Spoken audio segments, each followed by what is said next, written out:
بسم اللہ الرحمن الرحیم الحمد للہ رب العالمین والصلاة والسلام علی سید الانبیاء والمرسلین والملائکۃ المقربین والخلفاء الراشدین علینا وعلیہم اجمعین ولعنۃ اللہ علی الرافضین الکافرین المرتدین الی یوم الدین اما بعد قال النبی صلی اللہ علیہ وسلم لا يؤمن احدكم حتى اكون احب اليه من والده وولده والناس اجمعين او كما قال النبي صلی اللہ علیہ وسلم۔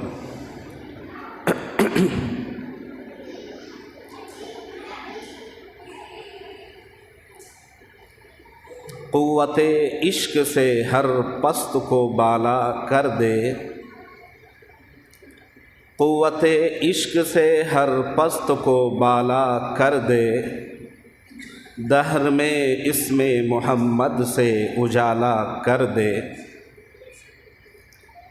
کی محمد سے وفا تو نے تو ہم تیرے ہیں، کی محمد سے وفا تو نے تو ہم تیرے ہیں، یہ جہاں چیز ہے کیا لوح و قلم تیرے ہیں۔ عقیدت اور محبت میں جناب محمد الرسول اللہ صلی اللہ علیہ وسلم کی ذات بابرکت پر درود شریف کا نذرانہ پیش فرما لیں۔ اللہم صلی اللہ۔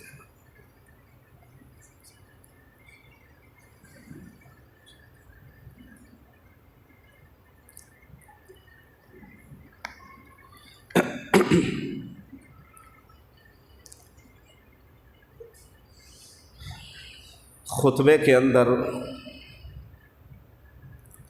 جناب محمد الرسول اللہ صلی اللہ علیہ وسلم کی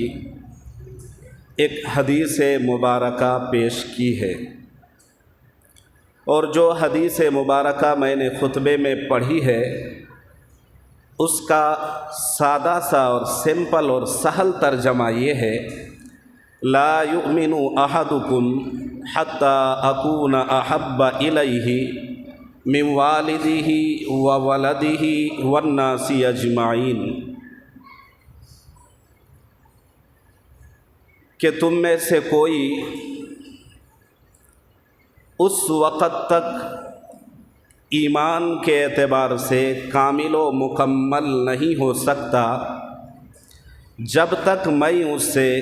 اس کی اولاد، اس کے والدین اور ساری دنیا کے لوگوں سے زیادہ محبوب نہیں ہو جاتا۔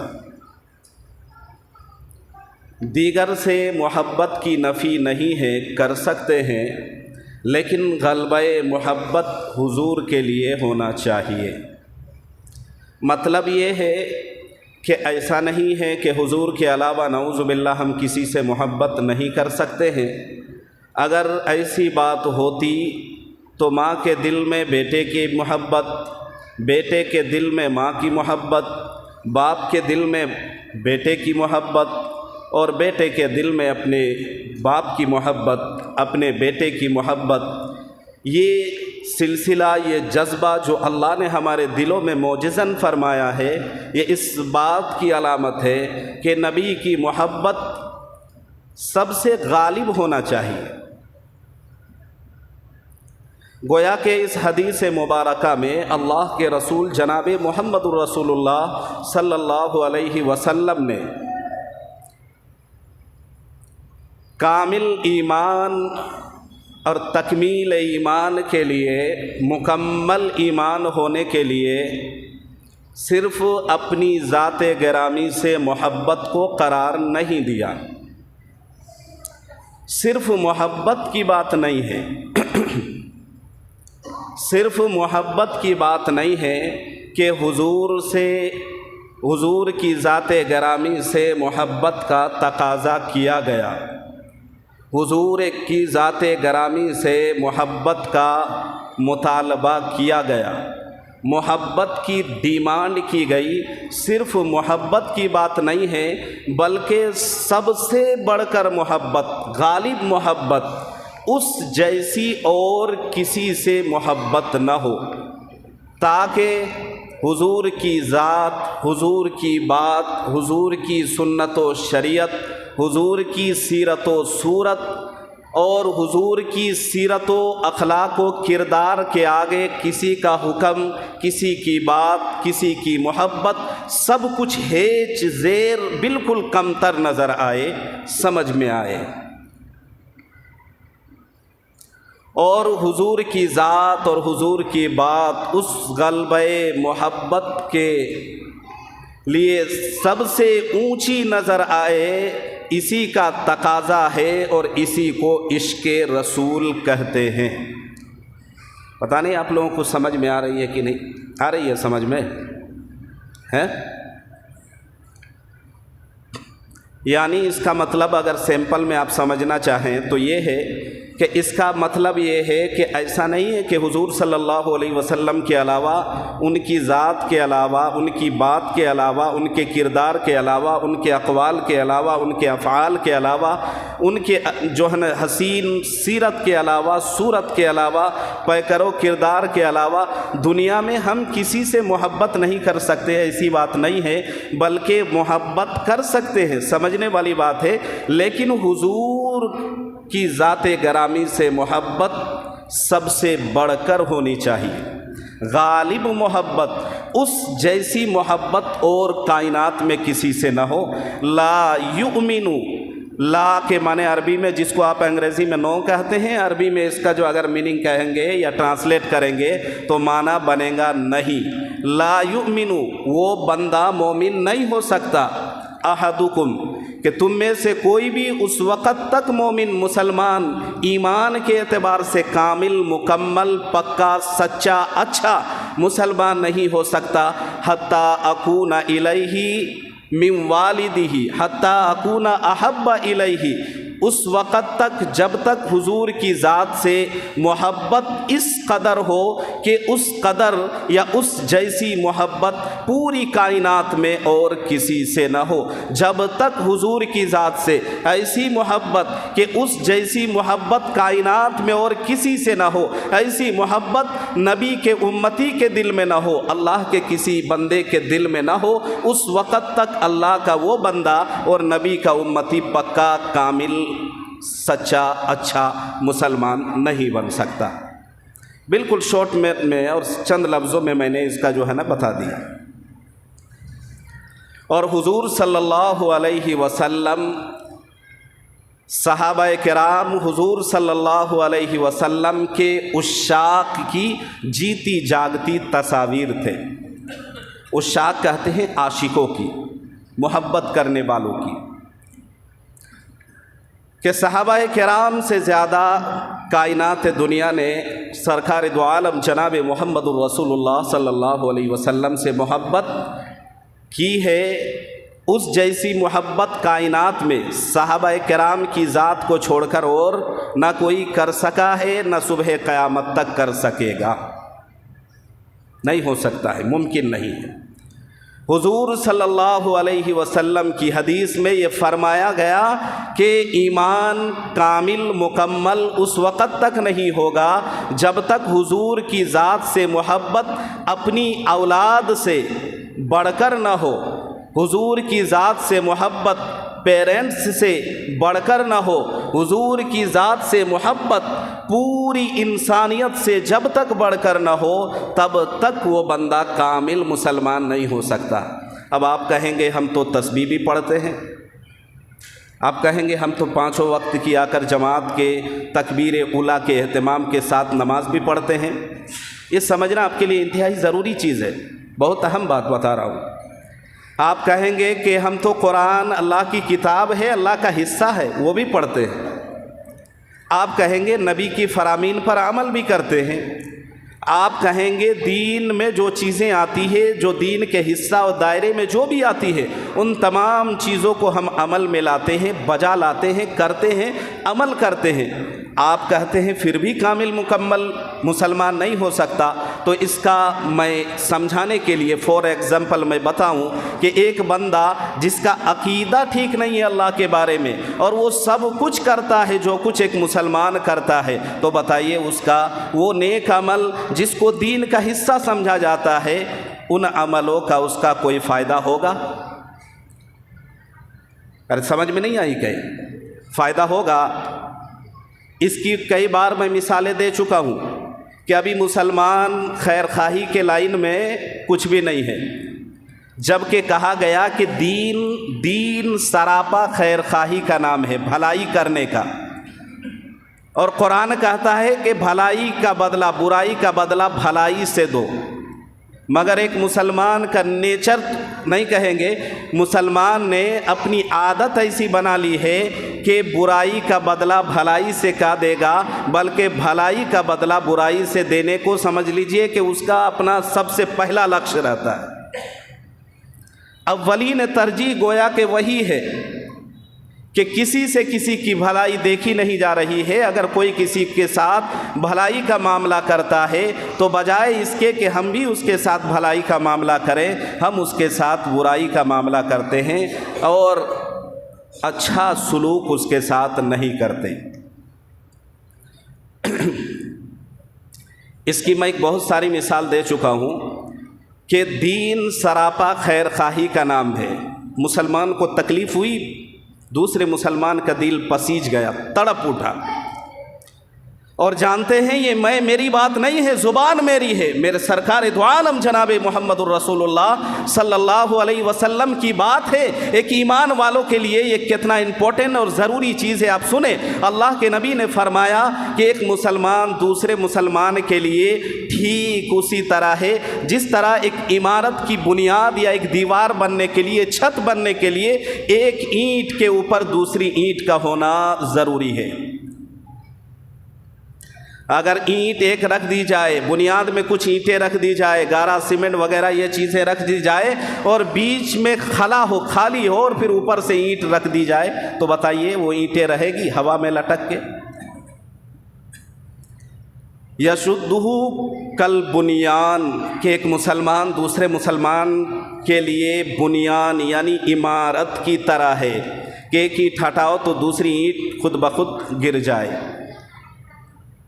ایک حدیث میں ایک مسلمان کو تکلیف لگے، چوٹ لگے، دکھ اور شدید مصیبتوں کا سامنا کرنا پڑے، دوسرے مسلمان کا دل پسیج جائے، یہ دین سراپا خیر خواہی کا نام ہے۔ مگر میں یہ کہوں گا تو یہ بات غلط نہیں ہوگی کہ الا ماشاء اللہ دو چار مسلمان ایسے ہوں گے،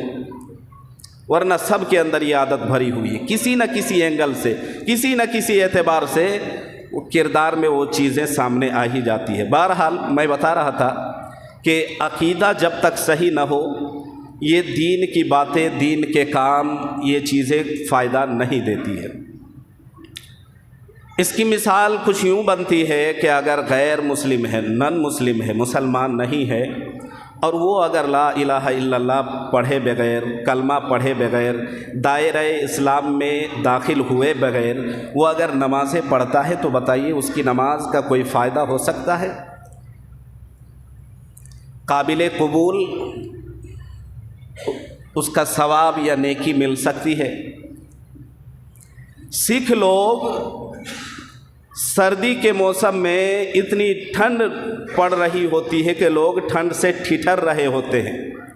سب لوگ اپنے اپنے گھروں میں لحاف بستروں میں چھت کے نیچے آرام اور راحت کی نیند، کمپلیٹ سائلنٹ نیند لے رہے ہوتے ہیں۔ اس موقع پر رات کے تنہائی میں جب کوئی فوٹو لینے والا نہیں، کوئی دیکھنے والا نہیں، کوئی دکھانے والا نہیں، سامنے کوئی نیوز چینل والا، میڈیا والا کوئی نہیں، کوئی کیمرہ بنانے والا، ریل بنانے والا، ویڈیوگرافی کرنے والا نہیں، اس موقع پر جب ساری دنیا سو رہی ہوتی ہے، تب وہ سردی کے کپڑے، لحاف، گدے وغیرہ لے کر جاتے ہیں، اور فٹ پاتھ وغیرہ میں جو جو لوگ بیچارے جن کے گھر در نہیں ہے، ماں باپ نہیں ہے، کوئی ٹھاؤ ٹھکانہ نہیں ہے، رہنے کے لیے جگہ نہیں، سر میں چھت نہیں ہے، پہننے کے لیے کپڑے نہیں، سردی سے بچنے کے لیے لحاف رضائی وغیرہ نہیں، اس موقع پر وہ بجائے اس کو جگانے کے وہ اس کے اوپر کپڑا ڈھک کر آگے نکل جاتے ہیں۔ جب اس کی نیند کھلتی ہے تو وہ دعائیں اور دعا دیتا ہے، اس کو پتہ تک نہیں ہوتا کہ میرے اوپر یہ سردی سے بچنے کے لیے گرمی کا کپڑا، لحاف، گدا اور جیکٹ وغیرہ دینے والا، ڈالنے والا کون ہے، بندے کو خبر بھی نہیں ہوتی ہے۔ اور ہونا ایکچوئل یہی چاہیے، مگر ہو کیا رہا ہے کہ 5 روپے کسی کو دے گا تو جب تک 10 آدمی کو نہیں بتائے گا۔ کتنی بڑی ناانصافی ہے، اگر 5 دیا ہے تو 5 کو ہی بتائیں، مگر ناانصافی کی بات یہ ہے کہ 5 روپے دے رہا ہے تو 50 کو بتائے گا کہ میں نے اس پر مہربانی کی ہے، میں نے اس کی جو ہے نا مدد کی ہے، کم سے کم نہ جانے کتنوں کو بتائے گا۔ یہ تو دینے سے زیادہ اس پر تکلیف دینے کی مرادف ہے۔ بہرحال تو یہ بتائیے کہ سردیوں میں ٹھٹھرتی ہوئی، سکڑتی ہوئی ٹھنڈ میں جب لوگ سو رہے ہوتے ہیں، ان کے پاس ٹھنڈی سے بچنے کے لیے گرمی کے کپڑے نہیں ہیں، اس موقع پر وہ لوگ جو بھلائی کا کام کرتے ہیں، انسانیت کا کام کرتے ہیں، خیر خواہی کا کام کرتے ہیں، کیا اس کو دین کا حصہ کہیں گے؟ بولیے۔ کچھ لوگ سسپینس میں ہیں کہ سر ادھر ہلائیں یا ادھر ہلائیں۔ اب بھی ہے کہ کام تو بڑا اچھا ہے تو دین ہونا چاہیے، اور بھائی دین کہنے کے لیے ایمان شرط ہے، اور ایمان جو ہے، جو بندہ اگر مسلمان ہے تو مسلمانیت پر اس کا عقیدہ مضبوط اور پکا ہونا چاہیے۔ اور عقیدہ کیا ہے کہ سب کچھ کرنے دھرنے والی ذات اللہ کی ہے۔ جب تک اس میں گڑبڑی آ جائے گی، نبی علیہ الصلاۃ والسلام اللہ کے رسول ہیں، وہ بگڑی بنانے والے نہیں ہیں، وہ مشکل کشا نہیں ہیں، وہ حاجت روا نہیں ہیں، وہ اللہ کی طرح اللہ جیسا ہی ہر کام کو نعوذ باللہ بالکل بھی نہیں کر سکتے ہیں۔ یہ ہمارا عقیدہ ہونا چاہیے۔ اگر عقیدے میں تھوڑی بھی گڑبڑی آ گئی تو اب پھر کچھ بھی کر لے اس کا کچھ فائدہ ہونے والا نہیں، نہ دنیا میں نہ آخرت میں۔ ٹھیک اسی طرح کہ محبت سب سے ہو، لیکن نبی کی محبت سب کی محبت پر غالب ہو، سب کی محبت مغلوب نبی کی محبت غالب ہو، سب سے بڑھ کر محبت ہو۔ ایک امتی کے دل میں، خدا کے کسی بندے کے دل میں نبی کی محبت سب سے بڑھ کر محبت نہیں ہوگی تو اس وقت تک اس کا ایمان کامل اور مکمل نہیں ہوگا۔ جب ایمان کامل اور مکمل نہیں ہوگا تو اس کے اعمال حسنہ، اس کے نیک کام، دین کے کام، شریعت کے کام جو شریعت کے دائرے میں آتے ہیں، وہ اگر اس کو بجا لائے گا، کرے گا تو اس کا فائدہ ہوگا؟ نہیں ہو سکتا ہے۔ یہ تفصیل بتانے کے لیے میں نے اتنی لمبی چوڑی بات بتائی ہے، ورنہ مختصر میں کام بن سکتا تھا، لیکن آپ کو سمجھ میں نہیں آتی۔ بہرحال حضور صلی اللہ علیہ وسلم کی ذات سے، ذات گرامی سے سب سے بڑھ کر محبت جب تک نہ ہو، اولاد سے بھی زیادہ، ماں باپ سے بھی زیادہ، دنیا کے تمام خطے میں جتنے لوگ بستے ہیں سب سے زیادہ جب تک محبت نہیں ہوگی تب تک ایمان کامل نہیں ہوگا۔ حضور صلی اللہ علیہ وسلم کے ایک صحابہ حضرت عمر بن خطاب رضی اللہ تعالی عنہ، یہ جناب محمد الرسول اللہ صلی اللہ علیہ وسلم کی حدیث سنتے ہیں اور کہتے ہیں یا رسول اللہ، مجھے آپ کی محبت میرے دل میں اتنی ہے کہ میری اولاد، میری بیویاں، میرے بچے اور میرے رشتہ دار، میرے ماں باپ، کنبہ قبیلہ، پوری دنیا میں جتنے ہیں سب سے زیادہ ہے۔ تو اللہ کے نبی علیہ الصلاۃ والسلام نے آگے پوچھتے ہیں، عمر یہ بتاؤ کیا میری محبت تمہارے دل میں تمہارے دل سے زیادہ ہے؟ یعنی تمہارے اپنے وجود سے زیادہ میری محبت تیرے دل میں ہے؟ کہا یا رسول اللہ، میری وجود سے زیادہ، میری محبت میرا جو اپنا وجود ہے، میرا جسم ہے، میری باڈی ہے، میری زندگی ہے، میری زندگی سے زیادہ آپ کی محبت میرے دل میں نہیں ہے۔ حضور صلی اللہ علیہ وسلم نے فرمایا تو پھر جان لے عمر تیرا ایمان ابھی کامل اور مکمل نہیں ہوا ہے۔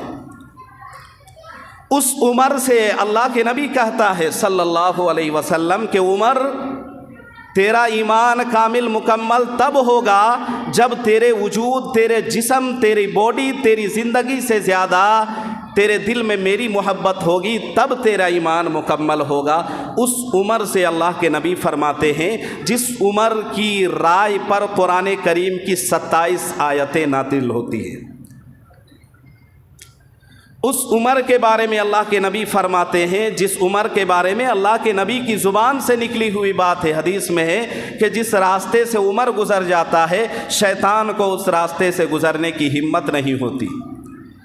اس عمر کے بارے میں اللہ کے رسول جناب محمد رسول اللہ صلی اللہ علیہ وسلم فرماتے ہیں کہ عمر تمہیں اس قدر محبت، اگر تمہارے دل میں میری محبت نہیں ہوگی تب تک تو پکا مسلمان نہیں ہوگا۔ مجھے بتانا یہ ہے کہ تو پھر ہم جیسوں کا کیا حال ہوگا؟ اگر دیکھا جائے شریعت کی روشنی میں تو زیادہ تر ادھکتر لوگ منافقت کی گنتی میں آئیں گے چال چلن کے اعتبار سے۔ اللہ کے نبی جناب محمد رسول اللہ صلی اللہ علیہ وسلم فرماتے ہیں کہ دین کو اور دینداروں کو اتنا نقصان کافروں سے نہیں پہنچا ہے، غیر مسلموں سے نہیں پہنچا ہے، جتنا اس دین کو اور دین کے ماننے والوں کو منافقوں سے جتنا نقصان پہنچا ہے۔ بہرحال مجھے منافق کی بات یہاں چھیڑنی نہیں ہے، کرنا نہیں ہے، ورنہ بات لمبی ہو جائے گی۔ لا یؤمن احدکم حتی اکون احب الیہ من والدہ وولدہ، حضور کی ذات سے محبت اپنی اولاد سے، پیرنٹس سے، پوری دنیا سے بڑھ کر اگر اس پر واقعات کا سلسلہ شروع کیا جائے تو طویل ہوگا۔ بطور نمونہ چند ایک واقعات میں آپ کی توجہ کی نظر کروں گا، آپ سماعت کریں۔ حضرت ابو بکر رضی اللہ تعالی عنہ یہ خلیفہ اول ہے، حضور کے جانشین ہے، حضور اقدس صلی اللہ علیہ وسلم کے مسند پر خلیفت بن کر سب سے پہلے اللہ کے نبی صلی اللہ علیہ وسلم پر جان نچھاور کرنے والے جو صحابی حضرت ابو بکر رضی اللہ تعالی عنہ، یہ نبی کی مسند پر خلیفہ بن کر سب سے پہلے براجمان ہوئے۔ اللہ کے نبی علیہ الصلاۃ والسلام کے اس چہیتے لاڈلے صحابی کے بارے میں آتا ہے کہ ان کی پشت میں اگرچہ 4 پشتیں مشرب اسلام ہوئی تھی، یعنی ایمان قبول کر چکی تھی، مگر ایک وقت وہ بھی تھا جب حضرت ابو بکر رضی اللہ تعالی عنہ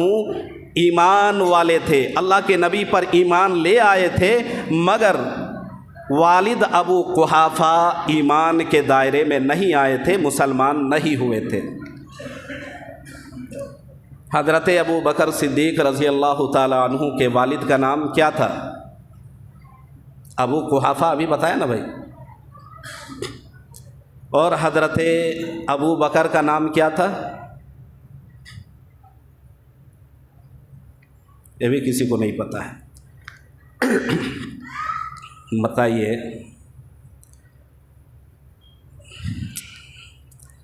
حضرت ابو بکر رضی اللہ تعالی عنہ یہ مسلمان ہو چکے تھے۔ ایک وہ دور تھا جب ان کے والد ابھی مسلمان نہیں ہوئے تھے، ابو قحافہ۔ تو ایک دفعہ کی بات ہے، حضرت ابو بکر رضی اللہ تعالی عنہ کے والد، ان کے باپ ابو قحافہ ایک مجلس میں بیٹھے ہوئے ہیں، ابھی ایمان لائے نہیں، مسلمان ہوئے نہیں ہیں، مجلس میں بیٹھے ہوئے ہیں، نبی کی شان میں گستاخی کر رہے تھے، نعوذ باللہ جناب محمد رسول اللہ صلی اللہ علیہ وسلم کے خلاف نازیبہ کلمات کہہ رہے تھے، اول فول بک رہے تھے، آپ کی شان میں گستاخی کر رہے تھے۔ جیسے ہی حضرت ابو بکر رضی اللہ تعالی عنہ کو پتہ چلا، حضرت ابو بکر رضی اللہ تعالی عنہ نے اپنے والد ابو قحافہ کے منہ پر زوردار ایک تھپڑ رسید کر دیا۔ اب بات میرے نبی صلی اللہ علیہ وسلم تک جا پہنچی۔ نبی علیہ الصلاۃ والسلام نے حضرت ابو بکر کو کہا کہ ابو بکر، میں نے سنا ہے کہ تو نے اپنے باپ کے منہ پر تھپڑ مارا ہے، اپنے باپ کے اوپر، اپنے والد کے اوپر تھپڑ مارنے کی وجہ کیا تھی، ذرا بیان کرو۔ حضور ماجرا جاننا چاہتے تھے۔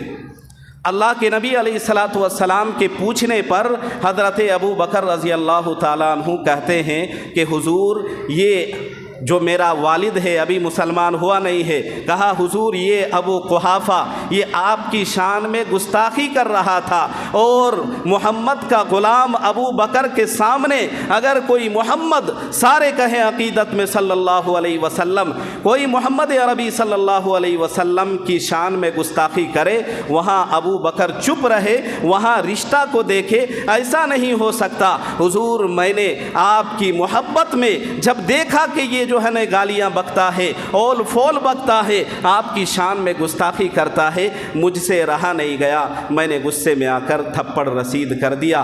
اللہ کے نبی علیہ الصلاۃ والسلام کے سامنے ابو بکر فضا میں ہاتھ لہلا کر کہتا ہے کہ حضور، ہم تو آپ پر سب کچھ قربان کرنے کو سعادت اور عبادت سمجھتے ہیں۔ بتائیے، یہ ہوتی ہے محبت کہ وہاں باپ کی محبت۔ مجھے آپ سر ہلا رہے ہیں، سن رہے ہیں، لیکن آپ کو پتہ نہیں کہ اس کا خلاصہ کیا ہے، نچوڑ کیا ہے۔ خلاصہ اور نچوڑ میں 2 منٹ کے بعد کرتا ہوں، 1-2 اور واقعہ آپ سن لیں بالکل مختصراً۔ حضرت عبیدہ بن جراح رضی اللہ تعالیٰ عنہ، اس کا اصلی نام جانتے ہیں؟ کنیت کے بارے میں بہرحال بہت یہ تفصیلی بات ہے، آپ لوگ تو کچھ سنتے بھی نہیں اور سننا اور جاننا اور یاد رکھنا بھی نہیں چاہتے ہیں۔ یہ صحابی ہے، ان کی سوانح کی کتابوں میں لکھا ہوا ہے کہ بدر کا میدان ہے، بدر کے میدان میں تلواریں نکلی ہوئی ہے، ادھر کفار ہیں اور ادھر مسلمان ہیں، اور حضرت ابو عبیدہ بن جراح رضی اللہ تعالیٰ عنہ یہ نبی کے زیر کمان لڑ رہے ہیں، اور ان کے والد ابو جہل کے زیر کمان، یعنی ابو جہل کی طرف سے لڑ رہے ہیں، اور بیٹا محمد عربی صلی اللہ علیہ وسلم کی زیر کمان لڑ رہے ہیں۔ بالآخر دونوں کا آمنا سامنا ہوا۔ باپ نے اپنی محبت کا واسطہ دے کر بیٹے سے کہا کہ بیٹا، تو اپنے باپ دادا کے دین کو چھوڑ چکا ہے، لہٰذا آپ اپنے باپ دادا کی دین پر پلٹ آئیے۔ حضرت ابو عبیدہ بن جراح رضی اللہ تعالیٰ عنہ نے ان سے کہا، یعنی اپنے باپ سے کہا کہ والد محترم، آپ اللہ کی دین پر آ جائیے۔